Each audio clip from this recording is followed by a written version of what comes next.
Breaking news to begin NFL Live. The Raiders have hired Pete Carroll as their new head coach. Jeremy Fowler joining us with more. Jeremy, how did this come together?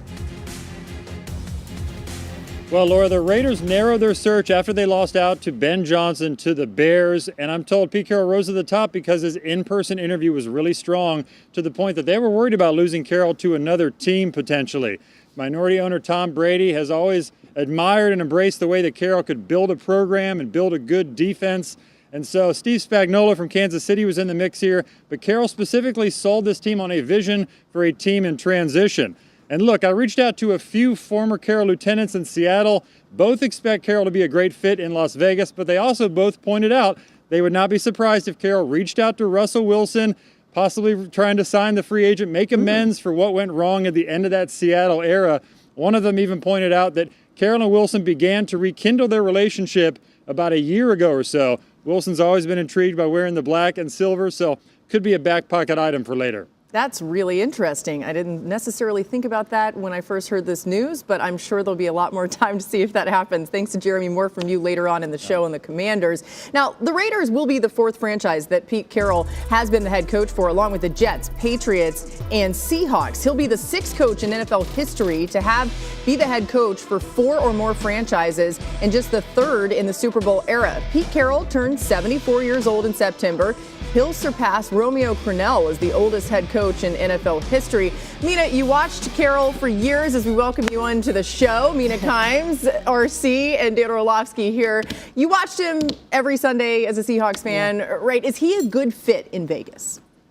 I think so. You know, as we've talked about these coaching hires, one thing I always say is, well, we don't know how he's going to be as a leader, as a CEO. Can he run the organization? We know that with Pete Carroll. Yeah. I mean, the man has literally written books on leadership. He is a culture guy. He's a player's coach, so that's not a question mark. But I also think he addresses or satisfies some of the things that the Raiders in particular need. Number one, he has proven that he can build an environment and offense around a young quarterback. Even if they were to bring in Russell Wilson as a bridge, there's still going to be a young quarterback in the building, either this year or at some point. And the other thing is fixing the pass defense. I mean, Pete Carroll is a genius when it comes to coaching DBs. We saw that in Seattle. Even when the defense struggled, he was still trying different things schematically. So I think his mind in terms of addressing that defense, which is sorely needed in Las Vegas, will also be very helpful.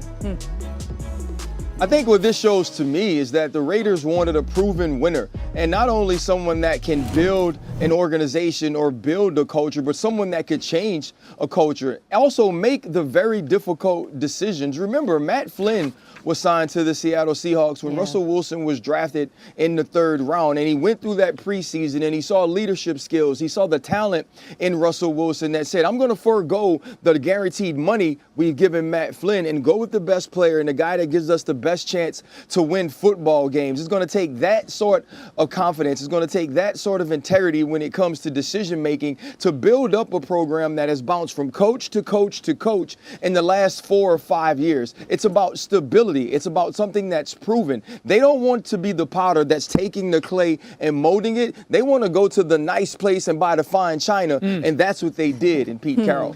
Yeah, I really like the move. I would say this. Well, who are the coordinators? And not only for the X's and O's, but for the future.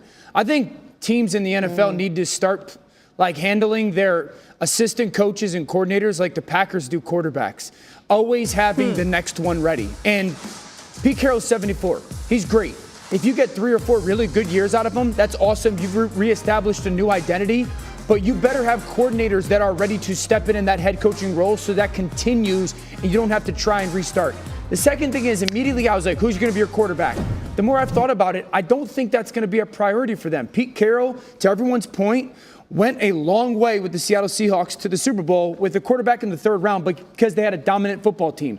Tom Brady became the greatest quarterback of all time as a 6th-round pick because he had many dominant players around him. Near the end of his career in New England, those players started to decrease. He leaves New England after struggling at the end. Tom Brady can't play anymore, goes to Tampa, who had a loaded roster of talent around him, and won a Super Bowl. I think they will build the roster way before they go address the quarterback. It's an interesting point. It does make you think, could they even grab one of these guys in the draft this year that would be a younger guy, Quinn Ewers even, something like that? I think they would entertain it, but I think that they are going to do everything they can to build the infrastructure so the quarterback is in many ways the last piece. Mina, what did you think about the Russell Wilson suggestion that Jeremy made? Yeah, as a bridge quarterback on a reasonable deal, I think it could make some sense. I still think that they need to pursue a young quarterback. Doesn't have to be in the first round, but I wouldn't be surprised if it's under consideration for the reasons that Jeremy outlined. All right, we'll keep an eye on that. How's it going, everybody? Villa Sports Network here. Just want to thank you guys for your support on the channel. Thank you guys for watching the video. Hope you all enjoyed it. Also want to kind of remind you to don't forget to leave a like on the video, subscribe to the channel, and leave a comment on the video if you like as well. But regardless of the fact, thank you again for your support, and hope to see you on the next video.